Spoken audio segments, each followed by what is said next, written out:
Dans ce chemin de conscience, on se rend compte petit à petit, on se détourne des autres et on ne se détourne pas d'eux justement pour s'isoler, mais plutôt on arrête de regarder ce que les autres font.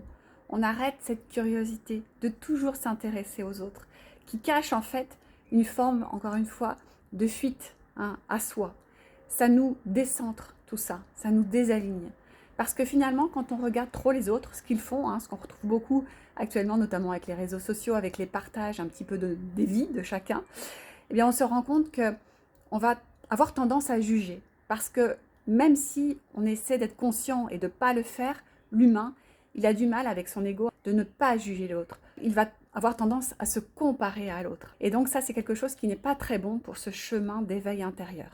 Donc moi, je vous invite vraiment à sortir de ça pour revenir à l'intérieur de vous. Et éventuellement, si vous voulez vous intéresser à l'autre, attendez qu'il vienne vers vous. Évitez de trop forcer les choses. C'est extrêmement important. Et puis aussi, sur ce chemin d'éveil de soi, on va voir que lorsqu'on est toujours tourné vers l'autre, vous disiez tout à l'heure que cette forme de jugement, elle est presque inévitable, même quand on est en conscience. Et c'est seulement lorsqu'on agit en fait avec ce côté divin en nous, et donc ce cœur, qu'on va se rendre compte qu'on arrive enfin à arrêter de juger. Mais dès qu'en tant qu'humain, on se tourne vers les autres, on regarde ce qu'ils font, on compare, eh bien on est forcément dans une forme de jugement. C'est très très difficile d'en sortir.